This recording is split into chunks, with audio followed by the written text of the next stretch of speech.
All right, so let's talk about a couple of movies based off of musicians, some legendary musicians, right? So I will kick things off with Moonage Daydream, and Yeah. Ricardo, you'll talk about Whitney Houston. I want to dance with somebody, right? Sure, sure. So it's funny that we're talking about this now, right? So just as a little preamble here, did you by chance check out or even care about that Rolling Stone list that they dropped, last week with the I top heard about it, 200 but I singers? heard about it because I heard that Celine Dion is not on it, and I heard that is a big sort of that where the kerfuffle come from. But I didn't watch anything else about it. Right, I didn't right. actually Well, watch it. Yeah. okay, well, I read it through, right? And I will say just similar to that top 200, sorry, hip hop albums list, the controversial one from last year. This is neither here nor there for me, right? This is just something to spark conversation and like, oh, like why this person is number this, right? So, yeah, you're right with Celine Dion not being in the list. That was weird. One of the big shocks to many people, myself included, was Michael Jackson being 83. Okay. Like, yeah, like As a singer, right? as a singer, right? Because when you had to tell yourself, okay, well, it had to be influence, right? You know what I mean? If it wasn't for this person, you wouldn't have that person, right? That kind of vibe now, you know what I mean? Like if you didn't have a Nina Simone, you wouldn't have a Erica Badu or whatever it is, And right? so on. And so, right, right, right, Or right, if right. you didn't have a Rita, you wouldn't have a Mary J. Blige, something along that line. But to have one of the most influential musicians of all time be so high, sorry, be so low, that's kind of sad though. Right. Same with Bob Marley, he was in the 90s, right? But yeah, pointers, right? It's so funny that we talk about this now because David Bowie, right, who I'm gonna talk about here, he is number 32, and Okay. Whitney Houston, who you're gonna talk about next, is number two. Okay. Yeah, number two, right? And yeah, I mean, much deserved, right? So Because yeah, who's Whitney number Houston. one? I didn't watch it list, so I don't Oh, know. number one is Arita. Number one is Arita. Okay. Okay. All right. No problem. Yeah, Okay. I can live with that. I can live with that. It's just the Right. sequencing is all kind of cringe and all kind of weird, right? But I do Right. recommend that you check it out and just kind Right. of be like, oh, really? Like, really? That high? Okay, that low? Really? But anyway, right? So let's talk about David Bowie for a bit, right? So I was hearing a lot about this film, right? Moonage Daydream, right? It was showing up on a lot of best of lists, right? And because I didn't get around to watching the Whitney biopic, I decided to watch this instead, right? Um, this is written, directed, produced, and edited by Brett Morgan, right? He made a few films before. He did The Kid Stays in the Picture, which I Okay. still haven't got around to watching. Kurt Cobain, Montage of Heck, he made that as well, right?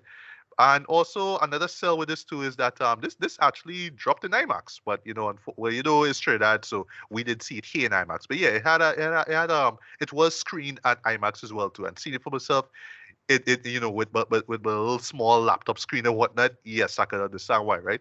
So what it's about, right? It is a documentary, just in a nutshell, about David Bowie, right? The late great David Bowie, right? I will say that I am not versed in all of his records, right? Like, I mean, I know his work, right? But I just haven't sat down to really check out his discography, right? I really should, right? I really should, right? But it's just time. I just never got around to it, right? The one album that I did hear from him in its entirety was the one that everybody loved, right? That is the Rise and Fall of Ziggy Stardust and the Spiders from Mars, right? Simply because it had that song Starman, right? The Right. song that every film about space has to use. Like quite recently, the Lightyear trailers used it. You know what I mean? And it's Right. still a Right. great song, right? It was in your show, The Martian. You know what I mean? It was in Yeah. that, Yeah. right? Okay, it had to be, right? It's that kind of it's that kind of song, right? But yeah, I took it in, right? Because I just wanted to know what it was about, right? And as a concept album, it totally works, right? But really, what this show touches on is just seeing the many sides of David Bowie, right? Because if you're at least marginally familiar with his persona, right? Yeah, he underwent just like a lot of transformations in his career, right? So in the 70s he was the androgynous, Ziggy Stardust, right? He was Right. this alien sex god, right? And of course that's where the album came from and whatnot, right? And at the time, what I mean, they showed just how much just how revered he was, right, as a musician, right, and just as a rock icon, right, and it just really and it just really reflected that era, right, with progressive rock and experimentation with music and film as well, right. And then in the 80s, he more or less sort of what we call the Berlin era, right? That's in the late 70s, sorry. That's where he kind of embraced, German music as well, right? And he kind of um assumed another identity there, right? And then in the 80s, there was the new romantic era, that's where he embraced more pop music. So, there was that song Let's Dance. I think that's the name of it. Of course, we knew it as the song that Diddy sampled for Been Around the World. Yeah, that Right. was my introduction to that song to begin with, right? And then, again, just transforming, right? But what this show does very well, it shows you in terms of different, not just with different genres and styles of music, but different eras, right? So different, decades and whatnot, right? So yeah, these Ziggy Stardust stuff wouldn't play well in the 80s because it was a different time, right? So he just adjusted the suit, right? And what the show does so well, Dred, is just really examine what it really means to be an artist, what it really means not to conform to a certain style or song, but just telling yourself, all right, I just feel this way and I just want to try something out. I want to experiment with this. This is how I feel in my life. This is what intrigues me. I'm into, philosophy now. I'm more into, expressing my own sexuality and stuff like that, right? And how he was able to do that through his music, through his personas, on stage and off stage, and through his life as well, right? And it does that well, right? But the sell of this show here is that it uses pretty much a lot of footage, right? Some scenes, some unseen, right? Right. And they actually got permission from the David Bowie estate to actually use this footage, right? And on paper, it could have just easily been, oh, we're just seeing, like interviews and snapshots and, when you perform during this tour and all that kind of stuff, right? But what Brett does so well, Dred, is that he just captures just visually, yeah, what it means to be David Bowie, right? Like it treats him like, he is just this being, right? And I don't mean this as an insult, right? This being that came from some planet that just landed on Earth and was trying to figure out his way, right? It's so funny that I bring this up, right? Because yeah, we have to talk about this film, his filmography as well, right? So big example, The Man Who Fell from Earth, right? Classic film from the 1970s, right? Well, I know you saw this, Ricardo. Of course you saw this, right? Please tell me you saw this. What's that? The Man Who Fell from Earth, the Yeah, original so one. years, Yeah, yeah. yeah, years ago. Yeah, Right, I right, forget right. about And it, but then yeah. and then of course there was the series which I wanted to see but didn't get around to it. And it's funny that I bring that up too, because in the series is actually an episode titled Moonage Daydream, right? That's actually the title of a song that he dropped in the 70s during his experimental phase, right? His I should say prior to the Ziggy Stardust phase, right? But yeah, it just shows you visually what it means. It just puts you in his headspace, Dred. It really shows you what it would have been, how he would have taught, how he would have seen the world. And it sets us up very well from, the 70s, right? How it just shows you that Ziggy Stardust era, and it just uses all the psychedelic imagery.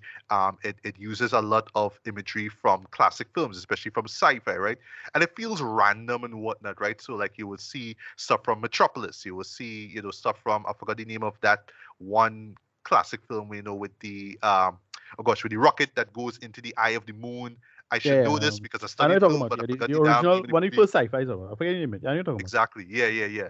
And it shows you all that trend. You know what I mean? And it works, right? And what I must say though, in terms of editing, this is some of the best editing I have seen in quite a while, boy. This is a shoe-in for best editing for the Oscars, boy. And it's actually handled by Brett himself, because yeah, he edited this, right? And fun fact, while he was making this, he actually had a few heart attacks, right? Wow. Yeah, because your boy was stressed out and he was smoking and he was not exercising, right? And yeah, like those heart attacks will wake up straight. Like bro, like understand you want to put everything into this boy, but focus on your health too, right? And you could tell, right, that yeah, this man put his heart and soul into it. You could tell that he is not only a diehard fan of Bowie, but You could tell that he went to extreme lengths to understand the psyche of David Bowie, and you see this literally with every shot of this boy. The use of again archival footage, stuff that fans may have been fans were probably knowledgeable about, but again, because I'm not a huge fan, I don't know anything of this. So this is the first time I've seen stuff like this, right? They do include certain shots from films that I've seen from him, right? Whether it's the man who fell to earth, or Labyrinth. Yeah, yeah. I forgot he was in Labyrinth, right? Funny that. I really should rewatch that movie actually. I only saw that shit once, Yeah, right? The Hunger, which is a show that I've always been meaning to see, right? What else? Merry Christmas, Mr. Lawrence. I actually saw that as well, and he was actually great at that. Because despite his experimental vibe and his nomad vibe as a person, as an individual, yeah, he's a great actor. If you watch those films, you really see that, right?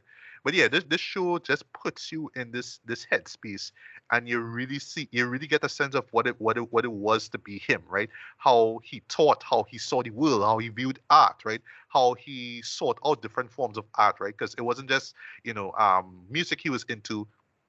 He was also into painting as well, right? And of course, I mentioned film as well, right? And as you'd expect, it uses his vocals, right? So it's from archival footage as well, right? And it's almost like he is being interviewed by Brett, right? That he's just more or less telling the audience, yes, this is how I felt, and this is how I saw the world, and this is how I think you should see the world, especially if you're an artist, right? And the result is just easily one of the best documentaries I've seen in a long while, man. This was just a delight from start to end. This was just, it was just, I would say, boy, a light show, boy, or a light and sound show, whatever you determines, right? Yeah, just from just these um over the top psychedelic spacey visuals. That yes, it starts off like that, right? But then as the periods continue on, and David grows as an artist, as a person, um it gets less psychedelic, but it's still captivating in terms of visuals as well, right?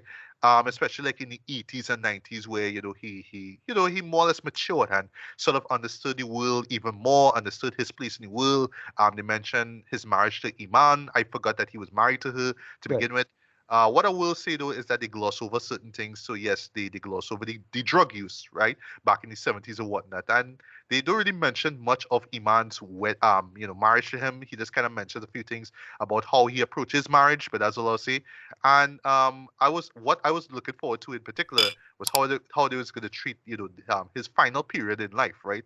Where he was working on his final album, Black Star, which was an album that I was always meaning to listen to, but I was always nervous about it because compared to other posthumous releases, right? Here, Bowie, being the artist that he is, was more or less kind of look at his approach to the album was more like the afterlife. What's what is there for him to look forward to when he transitions and that kind of stuff, right? And I know a lot of people found that like a really rough album to sit through, but it's a brilliant final final curtain album, so to speak, right? Right. And yeah, a lot of people cried, while we teared up while I was listening to that. So I have a feeling like if I just listen to this whole catalog and I jump into the album, yeah, your boy gonna have waterworks with that way. But how they treat that final period, I thought was really, really artsy, very not so much open to interpretation, but it has the feel of watching a stage show. That's all I'll say, right? But there's so much, meaning in terms of like, especially like with the visuals and the imagery used, right? How he viewed his overall life and what he has to look forward to, if you will, in terms of that, right? But yeah, in terms of just compiling these images together and making them work, you have to applaud Brett for this way. In terms of just direction, in terms of editing, and also writing as well. In terms of just structuring what's going to be told, what we're going to see, what interviews, what moments we want to touch on. So case in point, there's a moment in the 70s during the Ziggy Stardust era where this particular interviewer was more or less addressing the fact that he was bisexual, right? And yeah, it was David more or less talk about, yeah, I'm bisexual, and this is why I'm blah blah blah, right? And yeah, those moments totally work, right? But Right. so I like that the entire show was not just about his sexuality, right? It was about who he is and how he is as an artist, how he sees the world and all that kind of stuff. And you could find, even if you're not a fan of David Bowie, you could find yourself just like amazed and just inspired really by just how he approaches life. It's just really like well, one moment I remember, just paraphrase it here. When you feel like you're like he uses the analogy of going out into the ocean, right? He says that if you feel a little comfortable there, you should always go further. You should always go further, deeper, deeper, deeper, and when you feel like you've reached your peak, you should see if you should go a little bit further now. So in other words, he's kind of encouraging everyone in terms of their art, in terms of the, learning about the world and life and stuff, right? To just keep going further. Because that's what he was in a nutshell. He always pushed himself further, whether it was through his music, whether it was through his persona, whether it was through his acting, he just always pushed himself, right? But it was always about learning about himself. He never felt, he didn't want to be complacent. He especially didn't want to feel bitter, especially at his age as well too. He wanted to feel like every moment, every step that he took was worth it, and it was going to be worth it by the time he dies, right? And yeah, I mean that is really inspirational to me, man. But just inclusion by in terms of just the execution of it all, in terms of just taking us on this fever dream of this guy's life and just taking us on this ride, right? Yeah, it totally worked for me, man. And I will echo a lot of people's opinions on this, even though I haven't seen it in this format. Um, this is meant to see. This is meant to be seen, to be viewed. Sorry, on like the biggest screen imaginable, boy. Just mainly because of the imagery and just how flashy and just over the top and just how, yeah, just larger than life everything feels as a whole, man. This really does feel. This really is designed for IMAX, in my opinion, man. The imagery works. The references to films work. And just the narrative, just this loose narrative of this guy's life totally worked for me, man. Oh, and last thing I must say, boy, color grading. I don't know who's the guy who is the colorist in this way. This guy deserves a round of applause, boy. In terms of taking pretty standard, 70s and 80s imagery, but just adding that right amount of saturation in it, so it always kind of pops up. The imagery always pops up, especially in the 70s era where you're supposed to feel like you're just on this drug trip, if you will, boy. Yeah, the coloring in this entire film totally works, right? But yeah, as a whole, absolutely love this. And this is coming from somebody who isn't even versed in all things David Bowie. This easily would have made it in my best of list, but I saw it after the fact. But yeah, this is one of the best films of 2022. And in 2023, just speaking now, one of the best music documentaries I would say ever put out, in my opinion, man. Nice, nice. It is certainly experimental. So you have to go into this one expecting a lot of trippy imagery and stuff like that. But it's not what's the word I'm looking for? It's not pretentious it may seem pretentious going in, but no. I felt like every image that you see here is purposeful. It just again, it just takes you into that headspace. It takes you into that mindset of David Bowie. And overall, it really does feel like you're in some kind of space odyssey. It's so funny because yeah, they even drop a couple of 2001 visual Right. references here or there too, right? And it absolutely works, right? But yeah, rating wise, I'm gonna give this a decent 4.5 out of 5, man. This is absolutely worth checking out. If you're a Bowie fan, I imagine you will love every single thing about this, and the visual and narrative approach it will work for you. For newbies into his music like I am still a newbie when it comes to his stuff. I just loved it for the experimental side. Just from the execution of it, I just love it from an experimental perspective. I love the artsy, the artistic perspective of it as well too.